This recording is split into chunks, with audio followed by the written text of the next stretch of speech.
Let me say something that may make you uncomfortable. Many of the leadership failures I see in the fleet aren't caused by lack of knowledge, they're caused by lack of emotional intelligence. This isn't just a podcast, it's a movement. Real stories, zero fluff, battle tested wisdom, straight from the mess to the dead plates. If you're tired of silence, the politicking, and leadership cliches, you're in the right place. Welcome to CultureKeeper. Welcome back to CultureKeeper, the podcast that bridges the gap between junior sailors and senior leaders. I'm Jessica Hardemon. So in the Navy, we love to talk toughness, right? And I like to believe that emotional intelligence is a key pillar in the pursuit of toughness. It's not a weakness. It is discipline under pressure. Now, if you've ever reacted instead of responded, shut down during feedback, corrected a sailor and lost them in the process, watched a leader explode and thought, I'll never be like that, then listen closely. Because emotional intelligence is a weapon most sailors never learn to use. So let me start by clearing something up. Emotional intelligence is not being soft, letting standards slide, avoiding hard conversations, checking feelings out the door. Emotional intelligence is knowing what you're feeling before it controls you. It's reading your sailor's signal before they disengage, delivering correction without collateral damage. It's staying steady when everything around you isn't. And here's a truth that many leaders don't want to admit. Uncontrolled emotion is a leadership liability. Because if you can't regulate yourself, you can't regulate a division. So let me describe a scene most of you have either lived through or been a part of. It's quarters or just within the work center or even during a watch turnover. Something didn't get done. A detail was missed, a standard slipped, and the leader steps in to correct it. Now, they're not wrong, but they are aggravated, maybe even in their feelings, right? So their voice is clipped, their patience is gone, and you could feel it even before they speak. The correction, it comes out sharp, maybe public, maybe rushed, but definitely emotional. Now watch what happens next. The sailor nods, says aye, or roger that. They fix the issue, but something else shuts down. They stop asking questions. They stop bringing problems early. They stop leaning in. And from the leader's side, it looks like compliance. But from the sailor side, it feels like withdrawal. And here's the part that most people miss. No one intended damage. No one woke up planning to lose trust that day. But emotional discipline broke, and it broke quietly. Sometimes you're the sailor on the receiving end. Sometimes you're the leader delivering the correction. Either way, the lesson is the same. The moment emotion takes the wheel, leadership effectiveness drops, even when the correction is technically right. And that's the trap. Because the Navy trains us to be right. It doesn't always train us to be regulated. So before we talk about where sailors lose credibility, we have to talk about the moment before it happens. The moment emotion starts rising and nobody notices. So before emotional intelligence fails out loud, it fails internally. It always starts the same way, not with an outburst, but with a signal. Here's what that moment looks like. Your chest tightens when you're challenged. Your jaw clenches when you feel disrespected. You feel the urge to correct now, not later. You start rehearsing what you're going to say instead of listening. Nothing has happened yet, but you've already lost control internally. And here's the hard part most sailors miss. Emotional failure doesn't begin with behavior. It begins with unnoticed emotion. Now, if you don't catch it there, it will show up everywhere. And that's why emotional intelligence isn't about being calm, it's about recognizing activation early enough to choose restraint. So I want you to ask yourself one question. What does it feel like in my body right before I react? Because if you can't identify your trigger moment, you'll never intercept the behavior that follows. And once you start noticing that moment before you react, right? The tightening, the frustration, the urge to correct now, the next question becomes this: what do you actually do with that awareness? Over time, I've realized emotionally intelligent leaders train three internal skills that many sailors aren't taught. Not in A school, not in the fleet, not even in leadership courses. And if you don't train these skills, emotion will run your leadership, whether you want it to or not. The first skill is memory.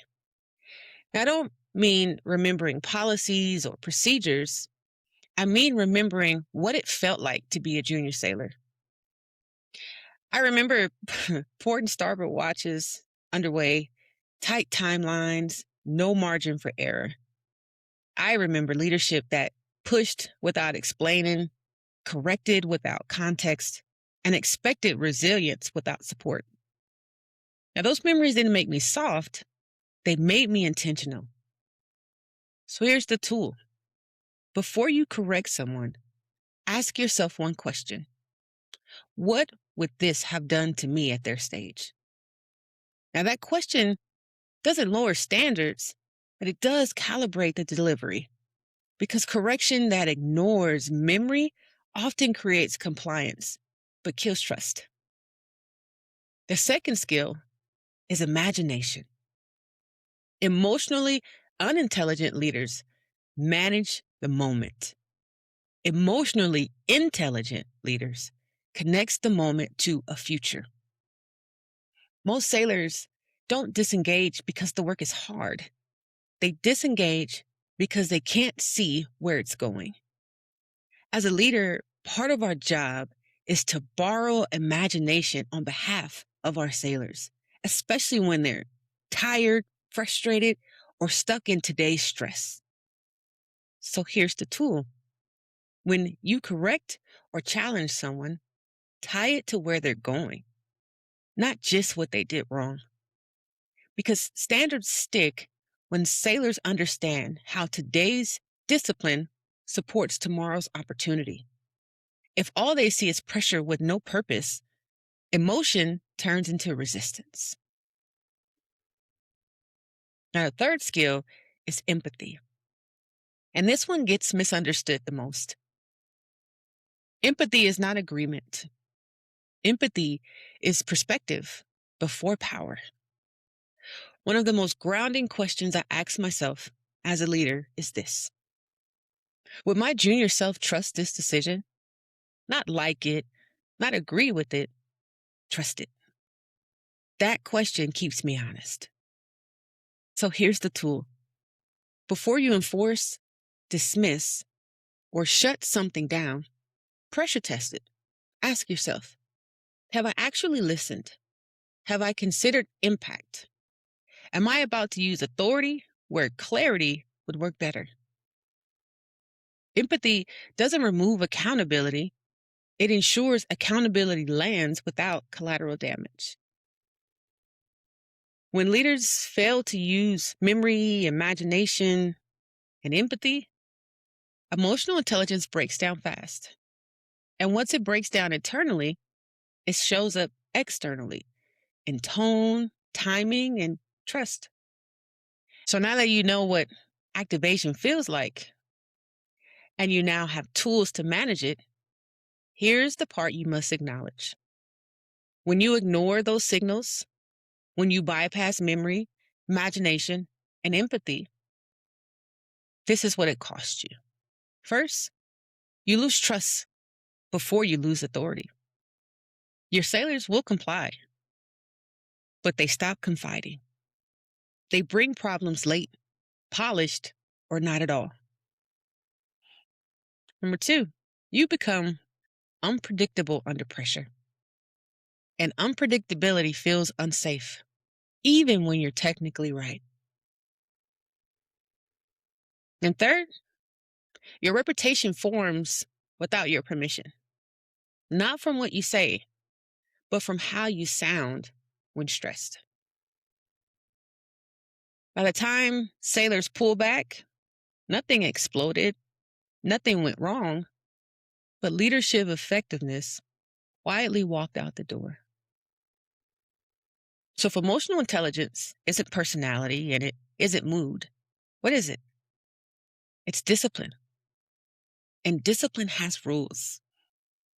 If emotional intelligence fails under pressure, it's because discipline wasn't practiced before pressure showed up. So rule number 1, pause is not optional. If you can't pause, you don't have control.